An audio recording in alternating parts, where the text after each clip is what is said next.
Welcome to my channel कैमसिम। और chemistry हम लोग बहुत ही सिंपल तरीके से पढ़ते हैं। तो हमारा अभी रनिंग में हम लोग थर्मोडायनामिक्स देख रहे थे, तो फर्स्ट लॉ ऑफ थर्मोडायनामिक्स हमने पूरा कंप्लीट कर लिया। आज हम लोग चलेंगे सेकंड लॉ ऑफ थर्मोडायनामिक्स और उसकी नीड क्या थी। तो सबसे पहले हम लोग देखें कि फर्स्ट लॉ ऑफ थर्मोडायनामिक्स ने हमें बताया क्या, एक बार रिकॉल करें, फिर सेकंड लॉ पे चलेंगे। तो फर्स्ट लॉ ऑफ थर्मोडायनामिक्स कुछ इस तरीके से इक्वेशन बनी थी, यहाँ प्लस माइनस लाइक एक एग्जाम्पल मैंने ले लिया। तो अगर आप किसी भी सिस्टम का इंटरनल एनर्जी चेंज 0 है तो जो टोटल हीट होगा that will be change into work done, है ना। अगर ये टोटल 0 आया तो Q is equal to minus W। तो फर्स्ट लॉ ऑफ थर्मोडायनामिक्स हमें कहीं से भी लिमिट नहीं करता कि हीट का फ्लो किधर से किधर होगा। लाइक मान लो अगर आपने आइस है, आइस को मेल्ट किया, आइस को और सॉलिडिफाई किया, अगर आइस को और भी सॉलिडिफाई किया तो वहां से हीट निकलेगी। उस हीट से आप वो जो हीट है ना, वहां से आप वाटर को, मतलब किसी नॉर्मल वाटर को, उस हीट को यूटिलाइज करके और पानी गर्म कर सकते हैं, बॉयल कर सकते हैं। इस तरीके से ये फिजिबल हो सकता है according to this first law. But आपको पता है ये फिजिबल नहीं है रियल लाइफ में प्रैक्टिकली। तो यानी हीट अगर आप किसी सिस्टम को देते हैं वो 100% वर्क में कंप्लीटली चेंज हो जाए, ये पॉसिबल नहीं है। दिस इज नॉट पॉसिबल कि total heat changes to work done. और दूसरी चीज, हीट का जो फ्लो होगा वो कोल्डर बॉडी से हॉटर बॉडी नहीं होता, वो हमेशा हॉटर बॉडी से कोल्डर बॉडी की तरफ होता है। तो हीट फ्लो के डायरेक्शन के बारे में भी फर्स्ट लॉ ने कुछ क्लियर कट डायरेक्शन नहीं दिया। तो इसके लिए आज हम लोग आते हैं second law of thermodynamics. Second law है ना ऑफ थर्मोडायनामिक्स। तो देखो थर्मोडायनामिक्स मैंने आपको बहुत क्लियरली बता दिया थर्मोडायनामिक्स का मतलब क्या होता है, हीट फ्लो एंड ऑल। उसमें हम लोगों ने एंथैल्पी भी देख लिया और अपना वर्क डन वगैरह सब कुछ देख लिया। अब देखो सेकंड लॉ ऑफ थर्मोडायनामिक्स सबसे पहली बात तो ये बताता है हीट का फ्लो होना, हीट फ्लो किधर से किधर होगा। तो कोई भी देखो इसका मतलब ये हुआ कि ये बताना चाह रहा है कि कोई भी रिएक्शन फिजिबल है या नहीं, क्योंकि फर्स्ट लॉ के हिसाब से तो बहुत सारी रिएक्शन फिजिबल हो सकती हैं, बहुत सारे प्रोसेसेस फिजिबल हो सकते हैं, लेकिन वो सेकंड लॉ में आके हमें पता चलता है कि नहीं, वो ऐसा फिजिबल नहीं हो सकता। तो हीट फ्लो और दूसरा फिजिबिलिटी या ये बोले स्पॉन्टेनिटी के बारे में भी ये बताता है। तो the very first point we are going to discuss spontaneity.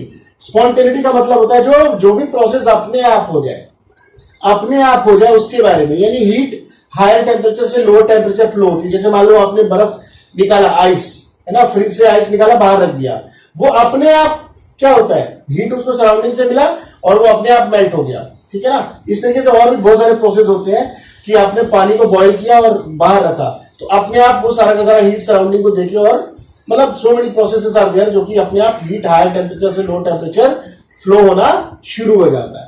तो स्पॉन्टेनिटी के बारे में हमें देखेंगे यहाँ पे सेकंड लॉ में। स्पॉन्टेनिटी को डिटरमिन करने के लिए क्या क्या कंडीशन होना चाहिए।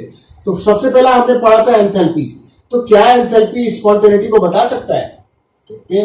कि अगर मान लो किसी भी प्रोसेस में del H change in enthalpy आती है नेगेटिव, तो नेगेटिव का मतलब कि उसका जो रिएक्टेंट की एंथैल्पी ज्यादा थी, प्रोडक्ट की एंथैल्पी कम थी, ये आप पढ़ चुके हो। तो यानी रिएक्टेंट अगर प्रोडक्ट में जाता है तो हीट को रिलीज करता है। इसका मतलब हुआ कि हीट को रिलीज करता है। अगर हीट रिलीज कर रहा है तो यस, ये प्रोसेस अपने आप हो रहा है, ये प्रोसेस अपने आप, क्योंकि हायर टेम्परेचर से लोअर टेम्परेचर किया और हीट रिलीज किया। तो जितने प्रोसेस जिनमें डेल एच नेगेटिव है वो स्पॉन्टेनियस होना चाहिए। लेकिन मजेदार बात यहां ये कि कुछ एक आध प्रोसेस ऐसे होते हैं जिसमें डेल एच की वैल्यू पॉजिटिव होती है और फिर भी वो स्पॉन्टेनियस हो जाते हैं। तो एंथैल्पी में नहीं, जैसे मान लो कार्बन में अगर आपने सल्फर मिलाया तो कार्बन डाइसल्फाइड, अब ये रिएक्शन स्पॉन्टेनियस होता है, लेकिन इसके लिए हीट एंथैल्पी जो होती है पॉजिटिव होती है ना। जैसे मान लो आइस भी है, मेल्ट हो रहा है, बाहर से उसको टेम्परेचर चाहिए, हीट चाहिए, लेकिन स्पॉन्टेनिटी हो रहा है, स्पॉन्टेनियसली हो रहा है, हीट ले रहा है, एंडोथर्मिक प्रोसेस है। तो इसी तरीके से और भी कई सारे प्रोसेसेस हैं जिनमें हीट आपको चाहिए, एंडोथर्मिक है, फिर भी वो स्पॉन्टेनियस मतलब अपने आप हो रहा है। तो एंथैल्पी क्राइटेरिया कंफ्यूज कर रहा है, यानी एंथैल्पी क्राइटेरिया फेल हो गया। अब हम लोग नेक्स्ट टर्म पे चलते हैं। क्या एंथैल्पी से डिटरमिन कर सकते थे? नहीं। तो अब नेक्स्ट टर्म हमारे पास एक आता है और उसको हम बोलते हैं एंट्रोपी। ये एक न्यू थर्मोडायनामिक्स फंक्शन है, ध्यान रखना। ये न्यू थर्मोडायनामिक फंक्शन आया आपके सामने और ये हमारा स्टेट फंक्शन होता है। स्टेट फंक्शन होता है एंट्रोपी। पहले एंट्रोपी होता है कि इसके बारे में आपको बता दूं। मान लो ये सॉलिड के मॉलिक्यूल्स हैं, ठीक है ना, आपने इसको चेंज कर दिया लिक्विड में, तो लिक्विड के मॉलिक्यूल्स कहीं और दूर दूर भाग जाएंगे।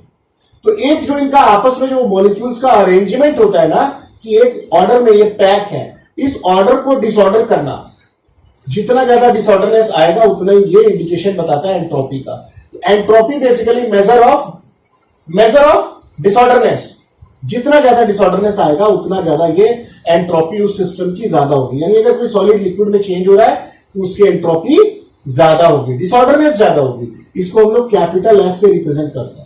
और आप ये भी देखना, इस एंट्रोपी से कोई यूजफुल वर्क नहीं हो रहा है। जैसे मान लो मैं इसको वैसे रियल लाइफ में बताऊं कि मान लो स्टूडेंट्स बहुत सारे बैठे हुए हैं और अगर टीचर नहीं है क्लास में तो वो इधर उधर शरारत करते हैं, like so many things are there. तो उसमें क्या होता है, उनकी एंट्रोपी बढ़ जाती है, बट वो कोई यूजफुल काम नहीं कर रहा है। जो जहां अपनी प्लेस पे था, एक प्रॉपर ऑर्डर बना हुआ था, वो सारा डिसऑर्डर हो गया। तो वैसे ही मॉलिक्यूल्स में भी होता है। तो डिसऑर्डरनेस, तो यानी ये अपने आप हो रहा है, इसका मतलब डिसऑर्डरनेस हो रहा है। तो इससे भी हमें पता चलनी चाहिए कि स्पॉन्टेनिटी होती है या नहीं है। आइए इसके बारे में भी हम लोग चर्चा करते हैं। तो मान लो पहली बात तो ये हम देखें कि एंट्रोपी जो बेसिकली एंट्रोपी हम लोग डायरेक्ट मेजर नहीं करते, हम लोग चेंज इन एंट्रोपी मेजर करते हैं। क्योंकि एक तो ये स्टेट फंक्शन है, दूसरा क्या है कि एंट्रोपी में बहुत अलग अलग टाइप के वेरिएशंस एंड ऑल है। जैसे इंटरनल एनर्जी में था, तो बहुत कुछ फैक्टर्स पे डिपेंड करेगा वो, उनका अरेंजमेंट एंड ऑल कैसा है। तो हम चेंज इन एंट्रोपी की बात करेंगे यहाँ पे। तो चेंज इन एंट्रोपी, अब देखो चेंज इन एंट्रोपी की बात कर रहे हैं तो मान लो पहली बात तो ये एंट्रोपी चेंज होगी किसकी वजह से, ये होगी हीट की वजह से। क्योंकि अगर आप किसी सिस्टम को हीट देते हैं तभी उसके अंदर रैंडमनेस ज्यादा आती है। तो ये डायरेक्टली प्रोपोर्शनल टू हो गया हीट के। जितना ज्यादा हीट दोगे उतना ज्यादा रैंडमनेस, क्योंकि सॉलिड को अगर आप हीट देते हो तो रैंडमनेस आती है, धीरे धीरे वो लिक्विड में जाता है।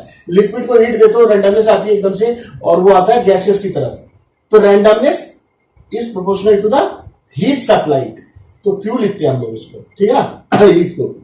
तो dash is directly proportional to this heat. अब टेम्परेचर पे कैसे डिपेंड होगा, देखो मान लो कोई सॉलिड है, ठीक है ना, और एक लिक्विड और एक गैस है। सॉलिड का टेम्परेचर कम होगा। अब सॉलिड में आपने हीट दिया तो उसके अंदर रैंडमनेस एकदम से आएगी, एकदम से ज्यादा रैंडमनेस आएगी, क्योंकि उसके अंदर फिर भी एक ऑर्डर बना हुआ है। लिक्विड के अंदर थोड़ा सा ऑर्डर कम है, डिसऑर्डरनेस थोड़ी सी ज्यादा है।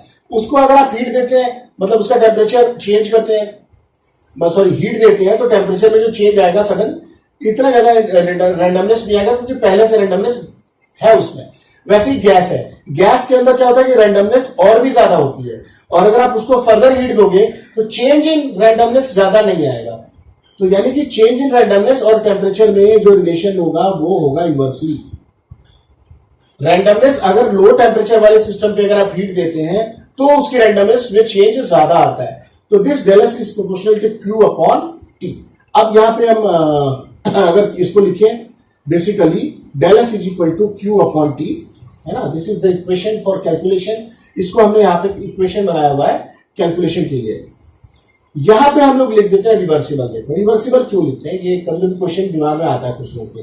रिवर्सिबल लिखने का एक तो ये होता है कि ये एक स्टेट फंक्शन है। स्टेट फंक्शन है तो टू एंड फ्रो सिर्फ इनिशियल और फाइनल वैल्यू पर डिपेंड कर रहा है। तो चलो वो तो बात मान लिया, लेकिन अगर ये वापिस आया तब तो हमने इसको देखा रिवर्सिबल। तो ये रिवर्सिबल सिर्फ और सिर्फ इसलिए सो दैट कैलकुलेशन पोर्शन हमारा इजी हो जाए। अगर ये सिस्टम रिवर्सिबल नहीं होगा तो कितना हीट गया कितना आया आपको पता नहीं चलेगा। इरिवर्सिबल हो गया तो हीट जाके वापस नहीं आ पाएगा, वो कैलकुलेशन आपको मिलेगी नहीं। तो इसलिए हम लोग टू मेक कैलकुलेशन इजी इसको हम लोग लिखते हैं del S is equal to Q reversible upon T, और टी टेम्परेचर है केल्विन में। तो ये हमारा हुआ एंट्रोपी। तो एंट्रोपी ने हमें ये बताया कि यस डिसऑर्डरनेस होता है, लेकिन सिर्फ डिसऑर्डरनेस हो रहा है इस वजह से वो प्रोसेस स्पॉन्टेनियस होगा, ऐसा कोई जरूरी नहीं है। क्योंकि सॉलिड अगर लिक्विड में जाएगा तो उसका डिसऑर्डरनेस बढ़ेगा, लेकिन सॉलिड लिक्विड में अपने आप जाता है, स्पॉन्टेनियसली जाता है नहीं, जरूरी नहीं है, उसके लिए कुछ कंडीशंस होती है। तो हमने एंट्रोपी भी देख लिया और आपका एंथैल्पी भी देख लिया। एंट्रोपी के बारे में एक चीज और बता दूं कि अगर इक्विलिब्रियम पे एंट्रोपी का जो चेंज होता है वो जीरो होता है इक्विलिब्रियम पे, क्योंकि इक्विलिब्रियम पे रैंडमनेस को हम बोलते हैं कि बिल्कुल मिनिमम पे आ गया। हालांकि ये बिल्कुल थ्योरेटिकल कंसेप्ट है। अगर आप एंट्रोपी सिस्टम, थर्मोडायनेमिक्स में आपको पता है सिस्टम जिसमें हम ऑब्जर्वेंस करते हैं, और प्लस सराउंडिंग दोनों की बात करें तो सिस्टम और सराउंडिंग दोनों का एंट्रोपी हमेशा पॉजिटिव होता है। This is for a real life situation.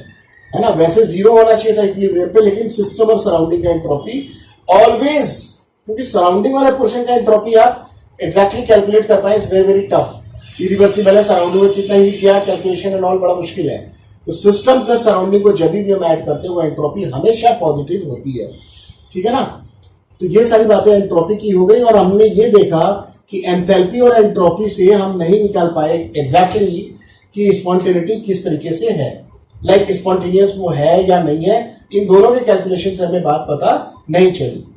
तो इसके बाद हम एक नेक्स्ट टर्म लाते हैं और उसको बोलते हैं हम लोग जी। जी का मतलब गिव्स free energy H minus T S. G is equal to H minus T S. अब देखो एंथैल्पी हमारा चेंज इन एंथैल्पी हम लेते हैं, इस तरीके से एंट्रोपी भी चेंज इन एंट्रोपी लेते हैं, तो सिर्फ एंट्रोपी का कोई मतलब नहीं बनता।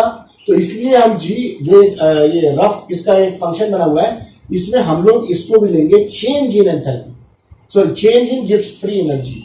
गिव्स फ्री एनर्जी में कितना चेंज आया, and that will be equal to this temperature change और डेल एस, क्योंकि हमारा कैलकुलेशन डेल एस में होता है। तो अकॉर्डिंगली इस इक्वेशन को हमने चेंज किया, तो del G is equal to del H minus T del S. ये गिव्स फ्री एनर्जी है क्या, पहले ये समझो। देखो डेल एच जो है ना एंथैल्पी है, ये हमारा बताता है टोटल एनर्जी, सिस्टम में टोटल एनर्जी कितनी है वो ये बता रहा है एंथैल्पी। और टी डेल एस क्या है, ये वो वर्क डन है जो एंट्रोपी यानी रैंडमनेस की वजह से आया था। तो यूजलेस वर्क है, यूजलेस वर्क है ना। तो टोटल माइनस यूजलेस कर लिया, तो ये क्या है आपका यूजफुल वर्क। यूजफुल वर्क आपको मिल रहा है और यही आपको फ्री मिल रहा है, इसीलिए इसको बोलते हैं फ्री एनर्जी। यानी आप इससे कुछ यूजफुल काम कर सकते हैं, लाइक कुछ मोटर चला सकते हैं या कोई और भी इस तरीके से उस वर्क को कहीं इफेक्टिव यूटिलाइजेशन कर सकते हैं, इसीलिए इसको बोलते हैं यूजफुल एनर्जी या फ्री एनर्जी। फ्री में मिल रहा है कि टोटल में से यूजलेस हटा दिया हमने। अब ये यूजलेस मतलब ये यूजफुल फ्री एनर्जी कब मिलेगी, जब ये नेगेटिव होगी, ध्यान रखना। तो अगर डेल जी की वैल्यू नेगेटिव आती है तब हम बोलते हैं कि प्रोसेस हमारा स्पॉन्टेनियस है। इसमें हमारी दोनों चीजें जुड़ी हुई है और ये बिल्कुल परफेक्ट हमें मिल गया। अब इसके बाद हमें कोई एक्सपेरिमेंट करने की जरूरत नहीं है। तो डेल जी की वैल्यू अगर नेगेटिव आई तो ही हमारा प्रोसेस स्पॉन्टेनियस होता है, और अगर इक्वल आई तो इक्विलिब्रियम है, और अगर ग्रेटर देन जीरो आई तो नॉन स्पॉन्टेनियस होगा। ये वाली बात इसी को हमें पता करना था। तो सेकंड लॉ ऑफ थर्मोडायनामिक्स में हमें इसीलिए दो चीजें नहीं मिली, एंट्रोपी नहीं मिली और ये गिव्स फ्री एनर्जी नहीं मिली। इन दोनों से हमने एक इक्वेशन ये ड्राइव करके आया हुआ है, डोंट वरी, इसको जस्ट आपको दिमाग में रखना है। तो डेल जी ने हमें बता दिया कि स्पॉन्टेनियस होगा या नहीं होगा, ठीक है। तो अब इसके लिए कुछ कंडीशंस हम लोग देख लेते हैं कि डेल जी की वैल्यू अगर नेगेटिव लाना है, मान लो आपका ये डेल एच की वैल्यू क्या है, एक्सोथर्मिक है, एक्सोथर्मिक है, एक्सोथर्मिक रिएक्शन है, तो एक्सोथर्मिक के लिए ये तो नेगेटिव होगा, ये तो नेगेटिव होगा, और नेगेटिव आपको टोटल नेगेटिव लाना है, तो टेम्परेचर पॉजिटिव में रहेगा, तो डेल एच की वैल्यू क्या होनी चाहिए, पॉजिटिव होनी चाहिए। अगर एक्सोथर्मिक रिएक्शन है तो उसकी चेंज इन एंट्रोपी पॉजिटिव होगी, तो ही positive into positive, positive into negative, negative, तो ओवरऑल वैल्यू नेगेटिव आ जाएगी। तो वो सारी रिएक्शन जो एक्सोथर्मिक है, अभी हमने देखा था कि सिर्फ हम एंथैल्पी से नहीं बता पा रहे थे, हमने एंथैल्पी में एंट्रोपी भी जोड़ दिया, अब दोनों की मदद से हम बता ले रहे हैं। तो वो सारी एक्सोथर्मिक रिएक्शंस जिनमें चेंज इन एंट्रोपी पॉजिटिव होता है वो स्पॉन्टेनियस होता है, दोनों की मदद से बता लिया हमने, ठीक है ना। अब अगर मान लो एंडोथर्मिक है, यानी वो सारी रिएक्शन जिनमें हीट चाहिए वो भी स्पॉन्टेनियस हो सकती है, लेकिन कंडीशन क्या होगी, इस डेल एच की वैल्यू टी डेल एच से कम होनी चाहिए, तभी तो ये नेगेटिव आएगा डिफरेंस। उस केस में जो टेम्परेचर भी ज्यादा होना चाहिए और डेल एच की वैल्यू भी पॉजिटिव होनी चाहिए। तो हाई टेम्परेचर और चेंज इन एंट्रोपी पॉजिटिव अगर है ना, तो उस केस में आपका वो सारी रिएक्शन जो एंडोथर्मिक है वो भी स्पॉन्टेनियस हो सकती है हाई टेम्परेचर में। तो ये कुछ बातें आपको समझ में आ गई। तो एक्सोथर्मिक एंडोथर्मिक दोनों केस में चेंज इन एंट्रोपी पॉजिटिव होनी चाहिए, तो आपका रिएक्शन जो होगा वो स्पॉन्टेनियस हो सकता है। क्लियर हो गई बात। तो ये सारी बातें थी हमारी सेकंड लॉ ऑफ थर्मोडायनामिक्स। इसमें कुछ क्वेश्चंस भी मिल जाते हैं, कुछ लॉजिक लगा के आप क्वेश्चंस कंडीशन देके पूछ लेता है। और एंट्रोपी चेंज में भी क्वेश्चन किस तरीके से आ जाता है कि जैसे मान लो आपका H2O लिक्विड है, अब ये चेंज हो रहा है गैस में, तो क्या एंट्रोपी इसमें होगी, ऑब्वियस सी बात है एंट्रोपी चेंज क्या होगा, पॉजिटिव।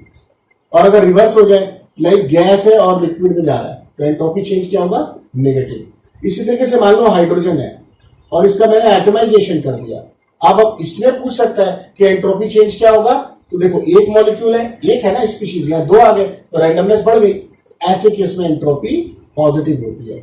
ऐसे कुछ अलग अलग एग्जांपल्स है, उसको भी आप देख सकते हैं।